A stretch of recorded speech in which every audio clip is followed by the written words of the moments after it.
Thank you, Mr. Chair, for again digging into this important topic. And I think we've heard some statistics, some grumbling on the other side of the aisle that we're having another wokeness hearing. I just want to restate again that when cadets, military families, active duty members stop bringing us these issues, then we'll stop talking about it. But as long as they are, we have a duty to address these issues. So I want to just talk about data and what data you have or don't have, because what I'm looking at, just along those lines that I just discussed, is poll. Nearly 7 in 10 active service members have witnessed politicization in the military. We have another poll from Heritage that 68% have witnessed significant or somewhat political activity in the military. We have 63% of active duty members say they would not recommend their child to join. That's a double hit. That could be a retention issue and a recruiting issue. We have a report on the National Independent Panel of Military Service and Readiness.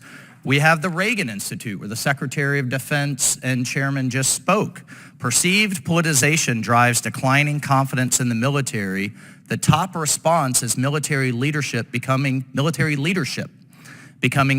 politicized with 62%. This includes 60% of registered Democrats, 60% of independents, 65% of Republicans, saying that this leadership is over-politicizing what should be an apolitical body. That's an issue. We have to address that issue. So I asked last year all of the vices, many of them now are the chiefs, and all of the senior enlisted advisors, if they had any data, polling, focus groups for recruits and why they're not joining, and what's going on. We have a lot of narratives that you've all espoused, COVID, declining bodies or what have you, but does anyone disagree with the vice chiefs that you don't have regular polling and regular focus groups? Representative Waltz, we do regular polling. Through our jammers, we look at and we engage with young people to understand what drives propensity and why they would not serve. For example, for reasons why they serve, they join for pay and for money and for education and for the benefits and for travel and for health benefits, all of those positive things. But the reasons why they choose not to serve is fear. That's polling people that join. I'm looking at a recruit that may have signed up, may have clicked, may have talked, and then didn't. Representative, we're actually looking at the community of people who are that we're going out to recruit and trying to understand what drives them as well. And so why are reasons not to join? Fear of injury and death, the risk of post-traumatic stress.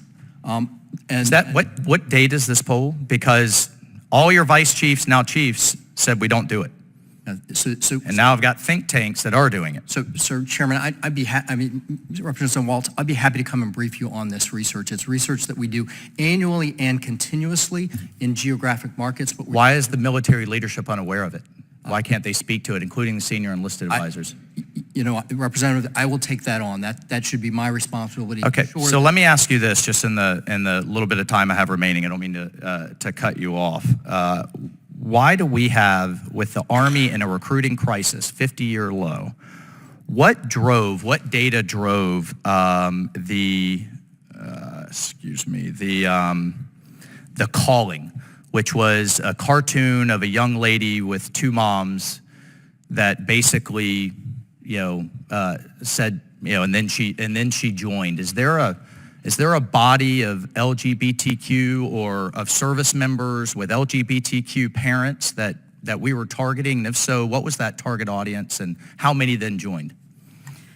Ms. Schaefer. Sir, this predated me. I'm familiar with the commercial, but I don't know the genesis of it or why they... Wasn't that the main recruiting effort for the Army for at least a year? Because it's now shifted.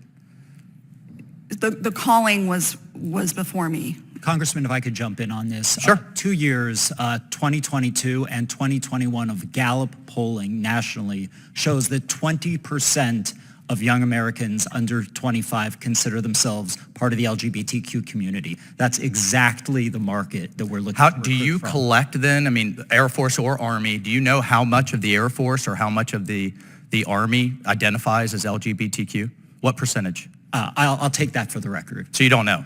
mean, I don't know offhand, but... You knew the Gallup poll, but you don't know within your service? Do you collect that data? I don't believe that we actually ask I don't think you do. minors within Was our there a service. body within the military that then, that you wanted to be sure felt comfortable? Because this was the main effort from the Army, and they're 45,000 short. Congressman, our recruiting is trying to reach the broadest swath of the American people possible. When large percentages identify, we want them to see Mr. Wagner, themselves it's in not our working. force. Gentleman's It's time not has working, expired. and now the Army has had a wholesale shift back to jumping out of planes and kicking in doors, which I would argue historically is what soldiers want to do. So I'm trying to get at what data is driving this shift. Thank you, Mr. Chairman, for your indulgence. Mr. Horsford.